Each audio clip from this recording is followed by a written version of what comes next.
ദിനേഷ് എന്ന് പറഞ്ഞ ആ വ്യക്തി തിരിച്ചു വന്ന പോലീസ് സ്റ്റേഷനിൽ അവിടുത്തെ പോലീസുകാരും അവിടുത്തെ ഗ്രേഡ് എസ് ഐമാരും ഒക്കെ ആയിട്ട് അവിടെ ഒരു ഗൂഢാലോചന നടത്തി. അപ്പം ഞങ്ങൾ അതിനിടയിൽ ഞങ്ങൾ ഈ ഫോണിൽ പരാതി കൊടുത്തു. കൂടാതെ തന്നെ ഈ പരാതി കൊടുത്തിട്ടും മർദ്ദിക്കുന്ന ഒരു സാഹചര്യം, നിങ്ങൾ ആദ്യം പരാതി കൊടുത്തതിന് ശേഷം മർദ്ദിക്കുന്ന സാഹചര്യം, അത് എന്താണെന്ന് വെച്ചാൽ ഞങ്ങൾ പരാതി കൊടുത്തു. അത് കഴിഞ്ഞിട്ട് ഞങ്ങൾ മെയിലിൽ പരാതി കൊടുത്തു. മെയിലിൽ പരാതി കിട്ടിയപ്പോൾ പോലീസുകാർ അന്വേഷിക്കാൻ വന്നു. ഈ ഹോട്ടലിലുണ്ടായിരുന്ന ദൃശ്യങ്ങൾ മുഴുവൻ അവർ മൊബൈലിൽ പകർത്തിക്കൊണ്ടുപോയി. അത് കഴിഞ്ഞ് പകർത്തിക്കൊണ്ടുപോയതിന് ശേഷം ഞങ്ങളുടെ ആൾക്കാർ പരാതി മെയിലായി കൊടുത്ത പരാതി ഒറിജിനൽ പരാതി ലെറ്റർ ഹെഡിൽ ഡ്രാഫ്റ്റ് ചെയ്ത് സൈൻ ചെയ്ത് ആ ഒറിജിനൽ പരാതിയായിട്ട് ചെല്ലുമ്പോൾ ഇവർ രണ്ടുപേരെയും സ്റ്റേഷൻ്റെ ഗേറ്റ് അടച്ചിട്ട് അതിൻ്റെ ഉള്ളിൽ ചുമരിൽ ചാരി നിർത്തി. അപ്പോൾ അവിടെ അതായത് ഈ മാനേജറെയും ജീവനക്കാരനെയും മാനേജറെയും ഡ്രൈവറെയും അവിടെ ചാരി നിർത്തി. അപ്പോൾ അവിടെ തൊട്ടടുത്തുണ്ടായിരുന്ന ടാക്സി സ്റ്റാൻഡിൽ നിന്നും അവിടെ നിന്ന് ഡ്രൈവർമാർ ഇവരോട് പോലീസുകാർ ഷൗട്ട് ചെയ്യുന്ന ശബ്ദമൊക്കെ കേട്ടിട്ട് ഉടമ എന്ന നിലയിൽ എന്നെ വിളിച്ചു പറഞ്ഞു, നിങ്ങളുടെ ജീവനക്കാരവിടെ പോലീസ് സ്റ്റേഷനിൽ എന്തോ പ്രശ്നമുണ്ട്, അവിടെ അതിൻ്റെ ഉള്ളിൽ ഗേറ്റൊക്കെ അടച്ചിട്ടിരിക്കുകയാണെന്ന് അവിടെ വിളിച്ചു പറഞ്ഞതിൻ്റെ അടിസ്ഥാനത്തിൽ ഞാൻ എൻ്റെ മകനെയും കൂട്ടിയിട്ട് പോലീസ് സ്റ്റേഷനിൽ നിന്നു. ഞാൻ വീട്ടിൽ അതാണ്, അതായത് മകനെയും കൂട്ടി പോയപ്പോൾ പോലീസുകാരുടെ ഭാഗത്തു നിന്നും ഒരു അപമാനം ഉണ്ടായെന്ന് പറയുന്നു. അതെന്താ? അതെ, പോലീസ് സ്റ്റേഷനിൽ ചെന്ന് കഴിഞ്ഞു. ഞാൻ മകൻ പുറത്തു നിന്നു. ഞാൻ ഈ ഗേറ്റ് തുറന്ന് ഞാൻ എൻ്റെ ഉള്ളിൽ കയറി. അപ്പോൾ റൈറ്ററോട് ചോദിച്ചു എന്താണ് ഇൻസിഡൻ്റ് എന്ന് ചോദിച്ചപ്പോൾ ഇവർ രണ്ടുപേരെ ചുമരി ചാരി നിർത്തിയവർ. അപ്പം തന്നെ ഈ SHO രതീഷിൻ്റെ റൂമിലേക്ക് വിളിക്കുന്നു. അപ്പോൾ ഈ ഹാഫ് ഡോറാണ്, ഞാൻ പുറത്ത് നിൽക്കുന്നത് എനിക്ക് കാണാം.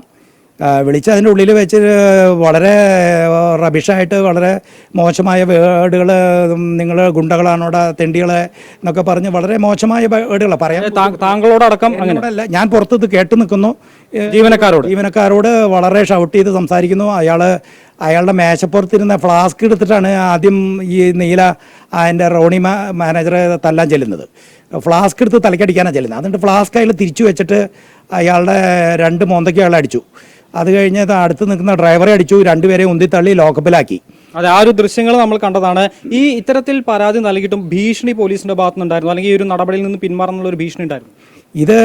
പോലീസ് ഇവരെ ഇടിച്ച് ലോക്കപ്പിലാക്കി. എൻ്റെ മകൻ പുറത്തു നിന്ന് അയാളെയും പിടിച്ച് ബെൽറ്റും മറ്റേ കണ്ണടയും ബെൽറ്റും മാലയൊക്കെ ഊരി വാങ്ങിച്ചിട്ട് അയാളെയും തള്ളി ലോക്കപ്പിലാക്കി. ഹോട്ടലിലെ ഷെഫിനെ വിളിച്ചു വരുത്തി അവനെയും തള്ളി ഇട്ടു. മൊത്തം 4 പേരെ ലോക്കപ്പിലാക്കിയിട്ട് ഇയാൾ പുറത്ത് വന്നിട്ട് എൻ്റെ നേരെ ആഞ്ഞടുത്ത് വന്നു ഒച്ചയിൽ സംസാരിച്ചുകൊണ്ട്. ഞാനിങ്ങനെ പുറകോട്ട് പോന്നു. പോലീസ് സ്റ്റേഷൻ്റെ മുൻവശത്തുള്ള മുറ്റത്തേക്ക് പോന്നു. ഇയാൾ എന്നെ തല്ലുന്നുള്ള ഇതിൽ ഞാൻ ബാക്ക് പോവാണ്. ഞാൻ എന്തെങ്കിലും വാ തുറന്നാൽ എനിക്ക് അടി വീഴും. അപ്പം ഞാനിത് ബാക്കിലേക്ക് പോരുകയുണ്ടായേ. അത് കഴിഞ്ഞ് ഇയാൾ കുറച്ച് ശാന്തമായി. അപ്പോൾ അയാൾ അവിടെ നിന്ന് അലർന്നുണ്ട്, ഈ അടുത്ത മറ്റേ ടാക്സി പേട്ടയിലെ ഡ്രൈവർമാരെ വിളിക്കണം, ഇയാളുടെ സ്ഥാപനം പൂട്ടിക്കണം, ഇവനൊന്നും നമുക്ക് പ്രവർത്തിക്കാൻ അനുവദിക്കാൻ പറ്റില്ല, അവൻ്റെ സ്ഥാപനം പൂട്ടിക്കണം, മീഡിയക്കാരെ വിളിക്കുക എന്നൊക്കെ പറഞ്ഞ് അയാൾ ഷൗട്ട് ചെയ്യുന്നുണ്ട്. അപ്പം ഞാനൊന്നും മിണ്ടാതെ ഇങ്ങനെ നിന്നു. ഞാൻ ആകെ ഒറ്റയ്ക്ക്, ഞാൻ 65 വയസ്സായ ഓരോ ആളാണ്. അപ്പോൾ പെട്ടെന്ന് എനിക്ക് ആരും എൻ്റെ സുഹൃത്തുക്കളെ വിളിക്കാനോ ഒന്നും തോന്നിയില്ല. അതായത് ഈ പോലീസുകാരൻ ഇതിന് ഈ കേസുമായി ചേട്ടൻ മുന്നോട്ട് പോയ സമയത്ത് പോലീസിന്റെ ഭാഗത്തുനിന്ന് അല്ലെങ്കിൽ ഭീഷണി അത് ഞാൻ ഇയാൾ ശാന്തനായി കഴിഞ്ഞപ്പോൾ ഈ SHO രതീഷ് ശാന്തനായി ഒരല്പം ഒന്ന് ശാന്തനായി കഴിയുമ്പോൾ ഞാൻ അദ്ദേഹത്തിൻ്റെ മുറി കയറി ചെന്നു. ഞാൻ ഈ ഇൻസിഡൻ്റ് ഒന്നും തന്നെ അറിഞ്ഞിട്ടില്ല.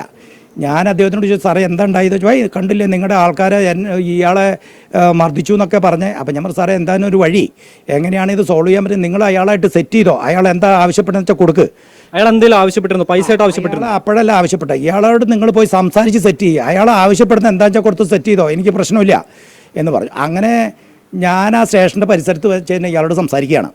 അപ്പോൾ ഞാൻ വിചാരിച്ചു ഇയാൾ എന്തെങ്കിലും വല്ല 500, 1000, 2000 രൂപയൊക്കെ ചോദിക്കുന്നു വിചാരിച്ചു. പക്ഷേ ഇയാൾ എടുത്ത വശം പറയണത് ഇയാളുടെ സിസ്റ്റർ ജൂബിലി മിഷനിൽ സർജറി കഴിഞ്ഞ് കിടക്കുകയാണ്, എനിക്ക് പണത്തിന് ആവശ്യമുണ്ട്, അപ്പോൾ നിങ്ങൾ എനിക്ക് 5 ലക്ഷം രൂപ തരണം, അതിൽ 3 ലക്ഷം രൂപ. അപ്പം ഞാനാകെ സ്റ്റണ്ടായിപ്പോയി. 5 ലക്ഷം രൂപയൊക്കെ ചോദിക്കാമെന്ന് പറഞ്ഞ്.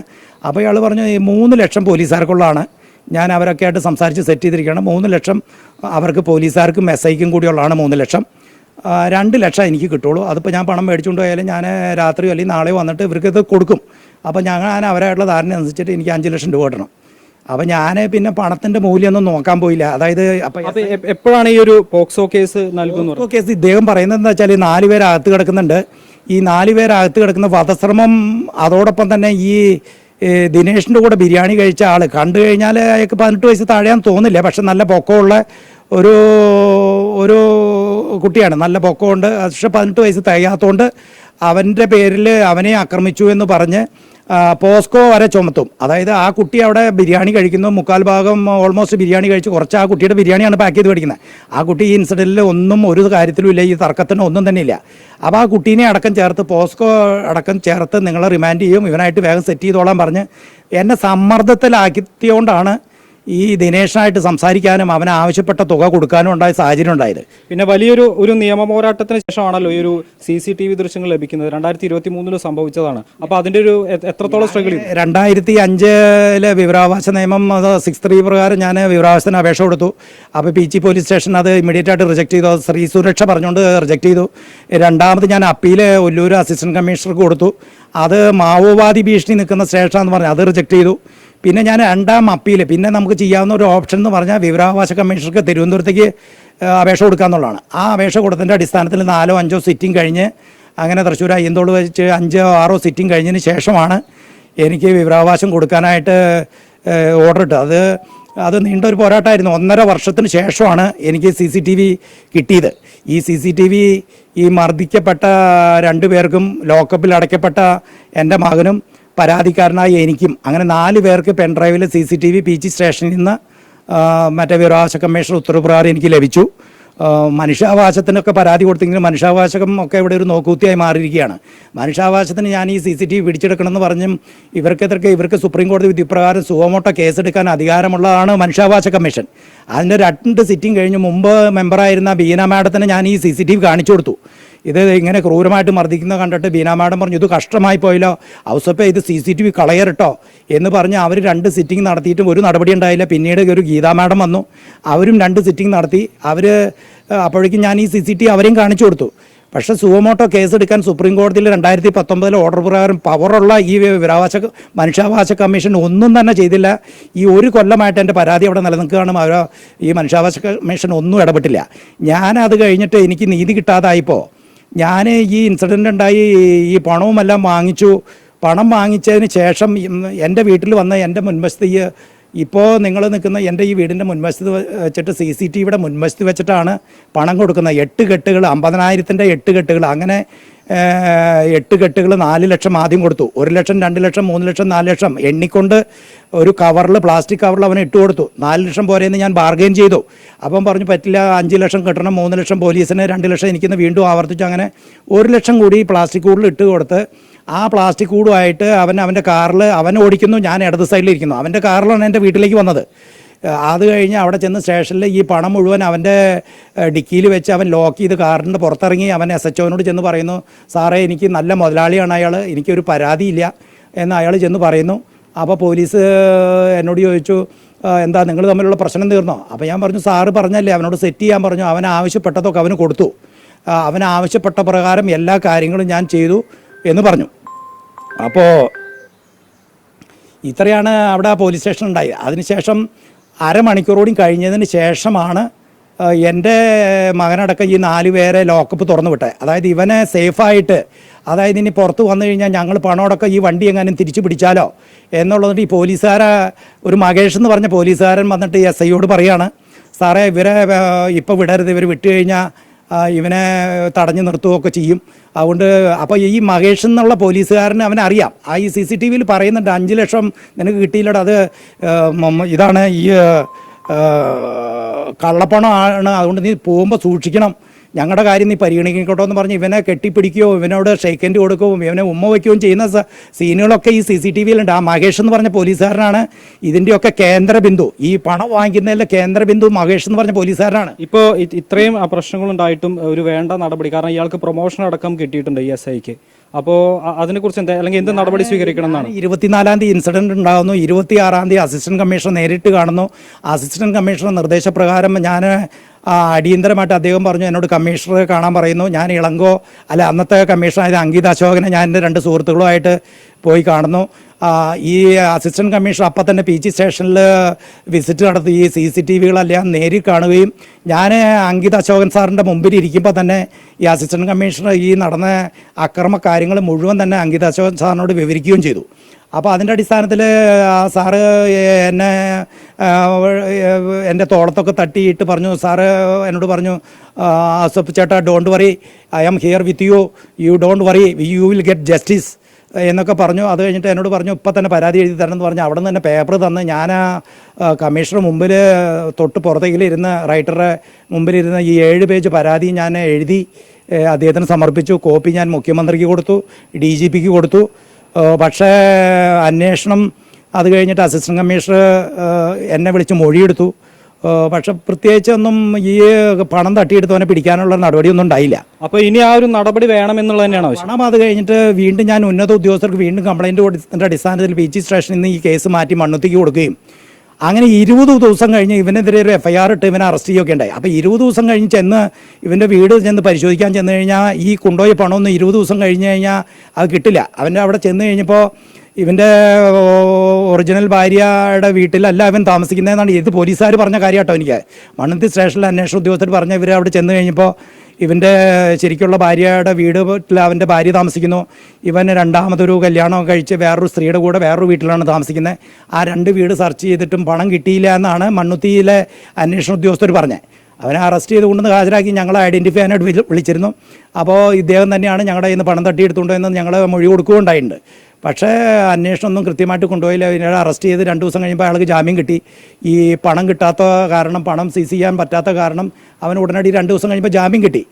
അപ്പോൾ ഡിപ്പാർട്ട്മെൻറ്റിലെ എൻക്വയറി ഈ ഉദ്യോഗസ്ഥനെതിരെ ഞാൻ മൊഴി, അതായത് ഇപ്പോൾ എത്രയും പെട്ടെന്ന് ഈ ഉദ്യോഗസ്ഥനെതിരെ നടപടി എടുക്കണം എന്നുള്ളതാണ്. അന്വേഷണ ഉദ്യോഗസ്ഥനല്ല ഈ രതീഷ്. ഇപ്പോൾ ഈ ഞങ്ങളെ തല്ലിയപ്പോൾ അയാൾക്കാണ് പാരിതോഷ്യം കിട്ടിയത്. അയാൾ SI ആയിരുന്നു. അയാളെ തല്ലി കഴിഞ്ഞ് 2 ആഴ്ച കഴിഞ്ഞപ്പോൾ അയാളെ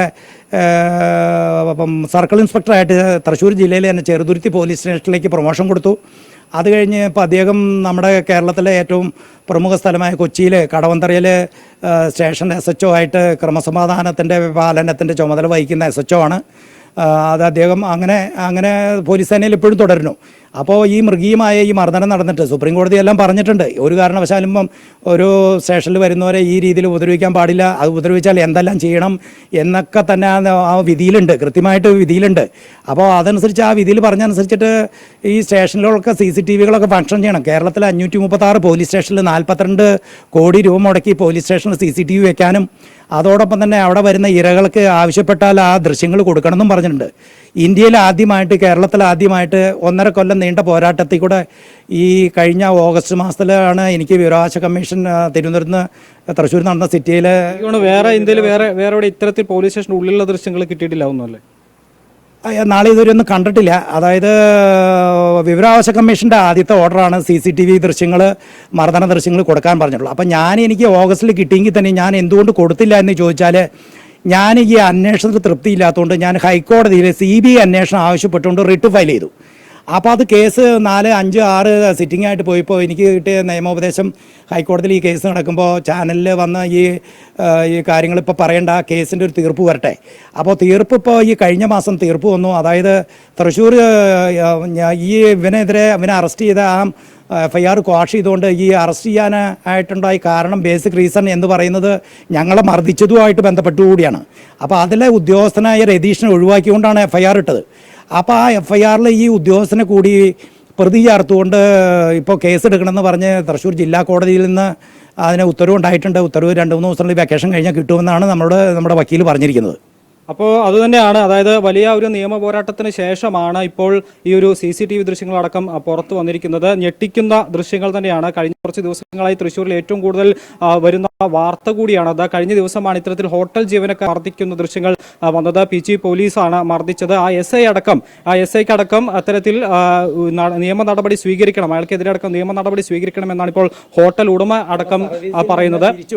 സർവീസിൽ നിന്ന് ടെർമിനേറ്റ് ചെയ്യണം. അതാണ് അയാൾക്ക് കൂട്ടുനിന്ന ഉദ്യോഗസ്ഥരെയും സർവീസിൽ നിന്നും പിരിച്ചുവിട്ടിട്ട് പോലീസ് സേനയുടെ ആ മാനം രക്ഷിക്കണം. അതായത് DGP സർക്കുലർ ഇറക്കി. എനിക്ക് CCTV തന്നതിന് ശേഷം, ഇന്ത്യയിൽ ആദ്യമായിട്ട്, കേരളത്തിൽ ആദ്യമായിട്ട് ഈ CCTV തന്നതിന് ശേഷം അന്നത്തെ DGPക്ക് വേണ്ടിയിട്ട് ശ്രീജിത്ത് IPS സർക്കുലർ ഇറക്കി. അതിൽ എല്ലാ കമ്മീഷണർമാരും 14 ജില്ലാ കമ്മീഷണർമാരോടും പറഞ്ഞു, നിങ്ങളുടെ പരിധിയിലുള്ള എല്ലാ SHOമാർക്കും നിർദ്ദേശം കൊടുക്കണം. ഈ KP ഔസേപ്പ് എന്ന് പറഞ്ഞ് തൃശ്ശൂർ ജില്ലയിലെ ഒരു സ്ഥാപനം നടത്തുന്ന ആൾക്ക് CCTV കൊടുത്തിട്ടുണ്ട്. 14/8 CCTV കൊടുത്തിട്ടുണ്ട്. അത് എപ്പോൾ വേണമെങ്കിലും മീഡിയയിൽ വരാം. അതുകൊണ്ട് നിങ്ങൾ ജാഗ്രത പാലിക്കണം എന്ന് പറഞ്ഞ് DGP തന്നെ സർക്കുലർ ഇറക്കി. അതിൽ പറഞ്ഞിട്ടുണ്ട് ഇങ്ങനെ റോണിയെയും ലിബിൻ ഫിലിപ്പിൻ്റെയും മുഖത്ത് അടിക്കുന്നതായിട്ട് ബോധ്യപ്പെട്ടു എന്ന് സംസ്ഥാന DGP തന്നെ സർക്കുലറിൽ പറഞ്ഞിട്ടുണ്ട്. അപ്പോൾ ഇത്രയും കാര്യങ്ങൾ, അതായത് 5 ഉന്നത ഉദ്യോഗസ്ഥർ കണ്ടെത്തിയ കാര്യമാണ്. ഈ സ്റ്റേഷനിൽ മർദ്ദനം നടന്നു. Assistant commissioner of police, additional superintendent of police Biju Stephen, commissioner Ankit Ashokan 19/6/2023 ഈ മർദ്ദന ദൃശ്യങ്ങൾ നേരിട്ട് കണ്ട ആളാണ് അങ്കിത് അശോകൻ എന്ന് പറയുന്ന മുൻ കമ്മീഷണർ.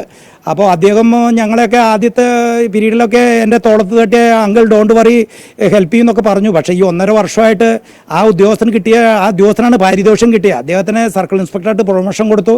അദ്ദേഹം ചെയ്ത കുറ്റം എന്താണെന്നും അറിയാതെ തന്നെ അദ്ദേഹത്തിന് സുഖമായിട്ട് എറണാകുളത്ത് വിലസാൻ സാധിക്കുന്നു. അത് അദ്ദേഹം ഇപ്പോഴും ക്രമസമാധാന പാലനത്തിൻ്റെ ചുമതല എടുത്തുകൊണ്ടിരിക്കുന്നു. അതാണ് അപ്പോൾ അത്തരത്തിൽ ഒരു നടപടി വേണം എന്ന് തന്നെയാണ് ഇപ്പോൾ ഹോട്ടൽ ഉടമയും പറയുന്നത്.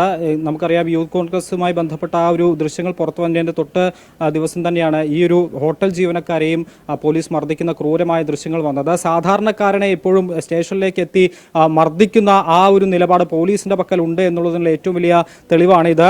നേരത്തെ ഈ DCC പ്രസിഡന്റൊക്കെ പറഞ്ഞ കാര്യം അതാണ്. തൃശ്ശൂരിലെ പല സ്റ്റേഷനുകളിലും ഇത്തരത്തിലുള്ള മർദ്ദനങ്ങൾ നടക്കുന്നുണ്ട്. ഇതിന്റെ എല്ലാം CCTV ദൃശ്യങ്ങൾ, അത്തരത്തിൽ പരാതിയുള്ള സ്റ്റേഷന്റെ എല്ലാം CCTV ദൃശ്യങ്ങൾ ഇത്തരത്തിൽ വിവരാവകാശം നൽകി വാങ്ങിച്ചെടുക്കുകയും ആ ഒരു ഉദ്യോഗസ്ഥർക്കെതിരെ കൃത്യമായ നടപടി നൽകുകയും വേണമെന്നുള്ളൊരു കാര്യമാണ് പറഞ്ഞത്.